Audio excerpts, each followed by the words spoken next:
सो welcome students, BCom part third. अपन ने एक नया चैप्टर चालू किया था, important chapter valuation of shares. तो अपन अब वैल्यूएशन ऑफ शेयर्स में मैंने आपको ये बताया था कि कंपनी की पूंजी जिन छोटे छोटे निश्चित अंकित मूल्य के भागों में विभाजित होती है उन्हें अंश कहा जाता है। अंश दो प्रकार के होते हैं, इक्विटी शेयर्स और प्रेफरेंस शेयर्स। प्रेफरेंस शेयर्स को दो पूर्वाधिकार होते हैं, एक तो लाभांश का पूर्वाधिकार और एक समापन पर पूंजी वापसी का पूर्वाधिकार। मूल्यांकन के दृष्टिकोण से लिस्टेड और अनलिस्टेड, कोटेड और अनकोटेड दो प्रकार के अंश होते हैं। अंशों के मूल्यांकन की आवश्यकता कब पड़ती है ये अपन निश्चय कर देख चुके हैं। फिर अपन ने चालू की थी अंशों के मूल्यांकन की विधियाँ। तो अंशों के मूल्यांकन की पहली विधि अपन ने चालू की थी, उस पहली विधि का नाम था संपत्ति मूल्यांकन विधि या शुद्ध संपत्ति विधि। और इस विधि से जो मूल्य आता है उसे कहते हैं अंश का आंतरिक मूल्य। इंपॉर्टेंट पॉइंट है ये, इंट्रिंसिक वैल्यू ऑफ शेयर। कई बार प्रश्न में सीधा पूछता है इंट्रिंसिक वैल्यू ऑफ शेयर ज्ञात कीजिए, और इसको निकालने की विधि मैं आपको बता चुका हूँ। और इस विधि के बाद में कल के लेक्चर में अपन ने ये डिस्कस किया था कि जब इक्विटी शेयर्स की अगर अपने को इस विधि से वैल्यू निकालनी है तो इक्विटी शेयर समान अंकित मूल्य के हों और पूर्ण प्रदत्त हों तो नेट एसेट्स निकाल लेंगे। नेट एसेट्स में नंबर ऑफ इक्विटी शेयर से भाग दे देंगे, डिवाइड कर देंगे, तो इंट्रिंसिक वैल्यू ऑफ शेयर ज्ञात हो जाएगी। और यदि इक्विटी शेयर्स का अंकित मूल्य अलग अलग हो किंतु पूर्ण प्रदत्त हो तो क्या करना है ये मैंने कल आपको बताया था। और जब इक्विटी शेयर्स समान अंकित मूल्य के हों किंतु प्रदत्त मूल्य यानी पेड अप वैल्यू पृथक पृथक हो तो अपने को इस स्थिति में वैल्यू कैसे निकालनी है, नेट एसेट्स में क्या चीज़ जोड़नी है और कैसे उसकी गणना करनी है, ये भी अपन कल डिस्कस कर चुके। अब आज के लेक्चर के अंदर अपन डिस्कस ये करेंगे कि पहली विधि की ही बात चल रही है। नेट एसेट्स मेथड से आपको अंश के मूल्य निकालने के लिए प्रश्न में कहा जाता है, और साथ में बैलेंस शीट में प्रेफरेंस शेयर भी दिए हुए हैं। और आपसे प्रश्न में ये पूछेगा कि इक्विटी शेयर की वैल्यू भी निकालिए और प्रेफरेंस शेयर की वैल्यू भी निकालिए। तो सर्वप्रथम तो नेट एसेट्स की गणना करेंगे। नेट एसेट्स की गणना करनी बहुत आसान है, कोई टफ पॉइंट नहीं है। एक बार वापस से आपको रिवाइज करा देता हूँ मैं। नेट एसेट्स निकालने के लिए अपन क्या करेंगे, स्थायी संपत्तियों को तो ले लेंगे बाजार मूल्य पर।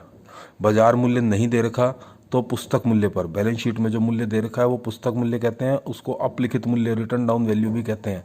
तो बाजार मूल्य दे रखा है तो बाजार मूल्य लेना है, बाजार मूल्य नहीं दे रखा हो तो अपलिखित मूल्य लेना है। चालू संपत्तियों को उनके करंट प्राइस पे लेना है आयोजन की राशि घटाने के पश्चात, यानी चालू संपत्ति में से यदि कोई प्रोविजन बनाया हुआ है तो प्रोविजन की राशि को घटाकर उसका मूल्य ले लेंगे। अदृश्य संपत्ति को उसके वसूली मूल्य पर लिया जाएगा, वसूली मूल्य नहीं दे रखा तो उसको छोड़ दिया जाएगा। और इसमें एक नोट लगा रखा है विशेष, ये नोट इस बात का लगाया हुआ है कि यदि बैलेंस शीट के नीचे गुडविल के मूल्यांकन से संबंधित सूचनाएं दे रखी हैं तो आपको पहले गुडविल का मूल्यांकन स्वयं करना होगा। कृत्रिम संपत्तियों को छोड़ दिया जाता है। कृत्रिम संपत्तियां कौन सी होती हैं आपको पता ही है, preliminary expenses, underwriting commission, discount on issue of shares, heavy advertisement expenses इत्यादि। या प्रॉफिट एंड लॉस अकाउंट का debit balance, profit and loss account का डेबिट बैलेंस भी कृत्रिम संपत्ति ही माना जाता है। प्रॉफिट एंड लॉस अकाउंट का डेबिट बैलेंस। तो इन सारी कृत्रिम संपत्तियों को छोड़ देंगे और इन संपत्तियों के योग में से समस्त चालू दायित्व और समस्त दीर्घकालीन दायित्वों को घटा दिया जाएगा। भविष्य के दायित्वों के लिए बनाए गए कोष घटा दिए जाएंगे। अनुमानित ज्ञात दायित्वों के लिए बनाए गए कोष भी घटा दिए जाएंगे। संदिग्ध दायित्व यदि कोई हो तो उसकी राशि भी घटा दी जाएगी। शेष बची संपत्तियों को शुद्ध संपत्तियां माना जाता है। शेष बची संपत्तियों को ही अपन नेट एसेट्स मानते हैं, शुद्ध संपत्तियां मान लेते हैं।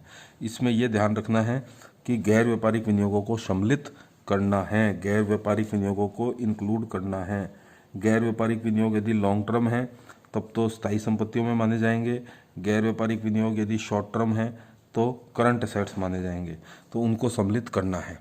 अब नेट एसेट्स आपने निकाल ली और आपसे वो कहता है प्रश्न में कि कंपनी ने प्रेफरेंस शेयर भी इशू कर रखे हैं, आप इक्विटी शेयर की वैल्यू भी निकालिए और प्रेफरेंस शेयर की वैल्यू भी निकालिए। तो इसमें देखिए 3-4 परिस्थितियां हो सकती हैं। अब ये चार 4 परिस्थितियां ये कौन कौन सी होंगी, इसकी एक बार अपन चर्चा कर लेते हैं। देखिए, आपको जब भी प्रेफरेंस शेयर की वैल्यू निकालनी हो इक्विटी शेयर के साथ में, तो सर्वप्रथम तो आप ये देखेंगे कि जिस प्रेफरेंस शेयर की आप वैल्यू निकाल रहे हैं, उस प्रेफरेंस शेयर की वैल्यू निकालते समय पहले ये चेक करना पड़ेगा प्रश्न को पढ़कर कि प्रेफरेंस शेयर को पूर्वाधिकार कौन से प्राप्त है। मैंने आपको फर्स्ट लेक्चर के अंदर ये बताया था कि प्रेफरेंस शेयर को 2 पूर्वाधिकार प्राप्त होते हैं सामान्यतया। एक तो इक्विटी अंशधारियों से पहले लाभांश प्राप्त करने का पूर्वाधिकार, दूसरा कंपनी के समापन की स्थिति में पूंजी वापसी का पूर्वाधिकार। तो यदि प्रश्न में ये लिखा हुआ है कि प्रेफरेंस शेयर को दोनों पूर्वाधिकार प्राप्त हैं, तो पहली परिस्थिति लागू होगी। देखिए, पहली परिस्थिति में क्या लिखा है, जब प्रेफरेंस शेयर्स को पूंजी व लाभांश दोनों का पूर्वाधिकार प्राप्त है, दोनों का पूर्वाधिकार प्राप्त हो तो दोनों का पूर्वाधिकार प्राप्त होगा तो अपन क्या करेंगे, बहुत आसान सी है, फार्मूले बहुत आसान है, कोई टफ चीज़ नहीं है। जब आप इक्विटी शेयर की वैल्यू निकालेंगे तो नेट असेट्स तो आपने निकाल ही रखी है, नेट असेट्स में नंबर ऑफ इक्विटी शेयर से डिवाइड करते ही हैं अपन, लेकिन नेट असेट्स में से अब 2 चीज़ें घटा देंगे। कौन सी 2 चीज़ें घटाएंगे, 2 पूर्वाधिकार प्राप्त हैं, वो दोनों चीज़ें घटा देंगे। एक तो प्रेफरेंस शेयर कैपिटल और एक arrear of preference share dividend. पूर्वाधिकार अंशों का बकाया लाभांश और पूर्वाधिकार अंशों की पूंजी, नेट असेट्स में से ये दोनों चीज़ें घटाने के पश्चात फिर उसमें नंबर ऑफ इक्विटी शेयर का भाग देंगे तो इक्विटी शेयर की वैल्यू ज्ञात हो जाएगी। और प्रेफरेंस शेयर की वैल्यू कैसे निकालोगे, 2 पूर्वाधिकार हैं तो दोनों चीज़ें लिख लेंगे, प्रेफरेंस शेयर कैपिटल भी plus arrear of preference share dividend, और इसमें भाग दे देंगे नंबर ऑफ प्रेफरेंस शेयर्स का। यानी नेट असेट्स में से 2 चीज़ें जो आपने घटाई थी, उन्हीं 2 चीज़ों में नंबर ऑफ प्रेफरेंस शेयर्स का भाग देंगे, नंबर ऑफ प्रेफरेंस शेयर से डिवाइड करेंगे तो प्रेफरेंस शेयर की वैल्यू ज्ञात हो जाएगी। तो पहली विधि तो बहुत आसान है, पहली विधि में तो कोई समस्या ही नहीं है। 2 पूर्वाधिकार हैं, दोनों चीज़ें घटा देंगे। पूंजी का पूर्वाधिकार है तो प्रेफरेंस शेयर कैपिटल घटा देंगे नेट असेट्स में से, लाभांश का पूर्वाधिकार है तो arrear of preference share dividend घटा देंगे नेट असेट्स में से, और जो चीज़ें घटाई थी उन्हीं में प्रेफरेंस शेयर की संख्या का भाग देंगे तो प्रेफरेंस शेयर की वैल्यू ज्ञात हो जाएगी। अब आती है परिस्थिति नंबर 2। जब प्रेफरेंस शेयर को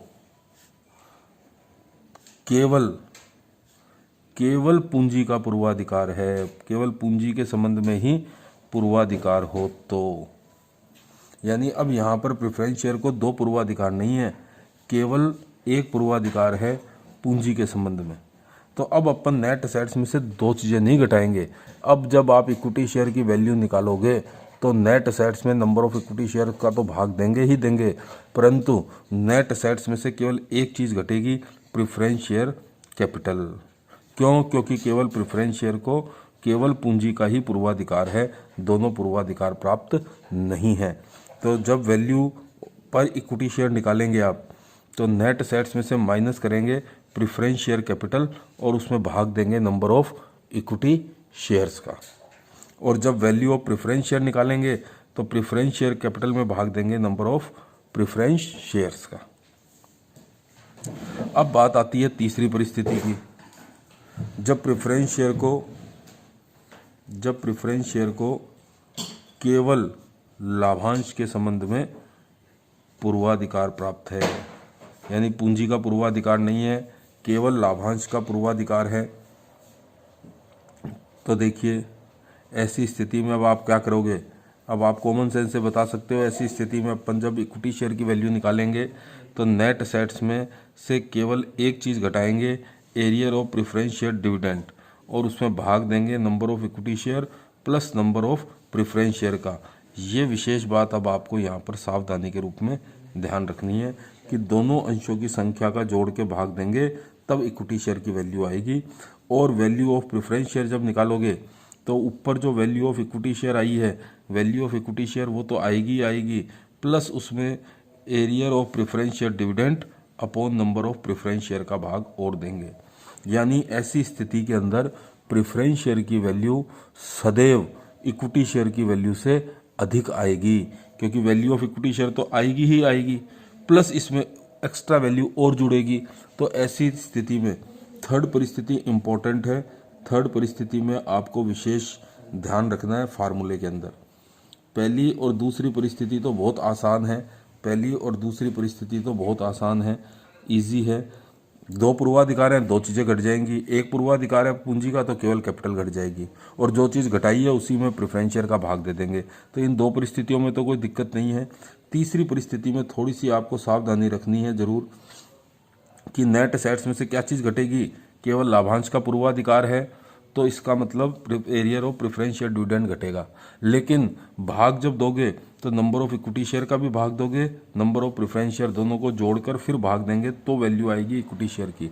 और प्रेफरेंस शेयर की जब वैल्यू निकालोगे तो वैल्यू ऑफ इक्विटी शेयर है वो तो आएगी ही आएगी, साथ में arrear of preference share dividend upon number of preference share और जुड़ जाएंगे तो वैल्यू ऑफ प्रेफरेंस शेयर आएगी। और ऐसी स्थिति में वैल्यू ऑफ प्रेफरेंस शेयर सदैव इक्विटी शेयर की वैल्यू से अधिक होगी। अब आती है अपनी परिस्थिति नंबर 4।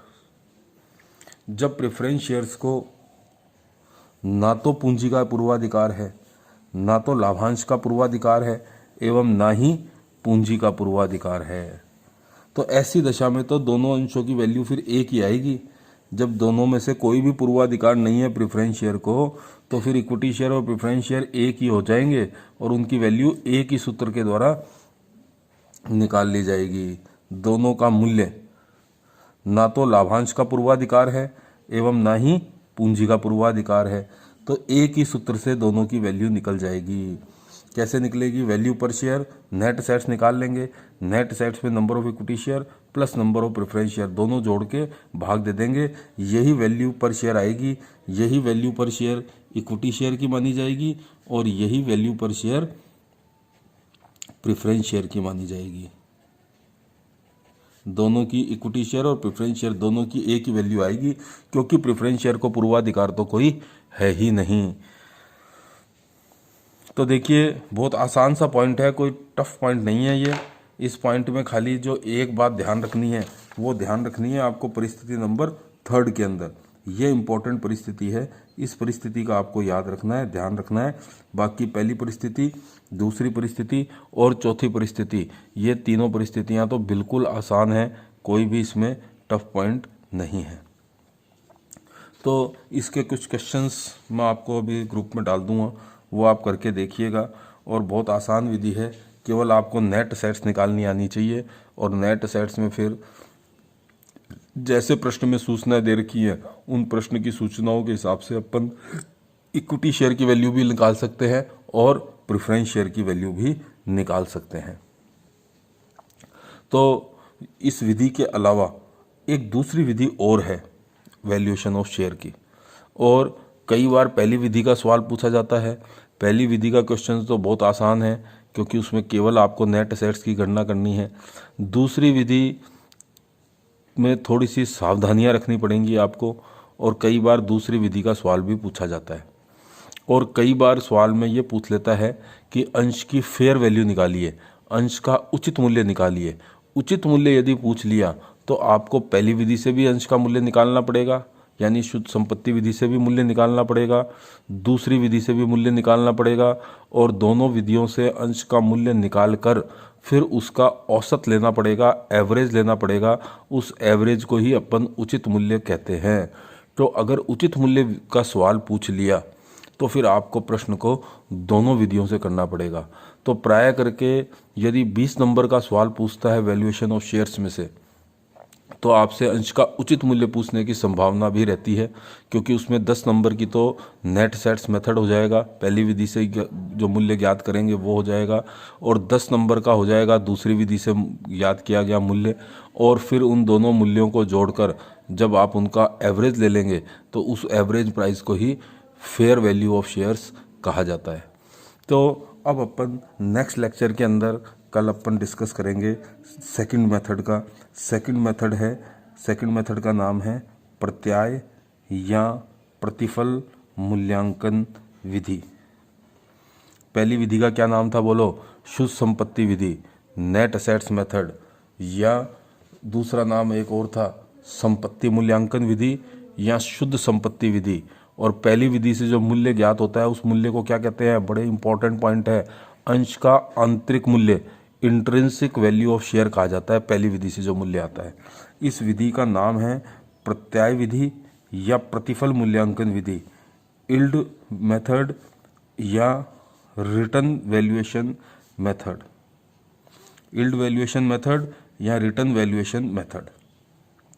तो इस विधि से मूल्यांकन करने की आवश्यकता तब पड़ती है जब अंशधारी ये जानना चाहता है कि मैंने जो पैसा इन्वेस्ट किया है शेयर के अंदर, उस शेयर पे मेरे को रिटर्न कितना मिल रहा है, प्रतिफल क्या मिल रहा है।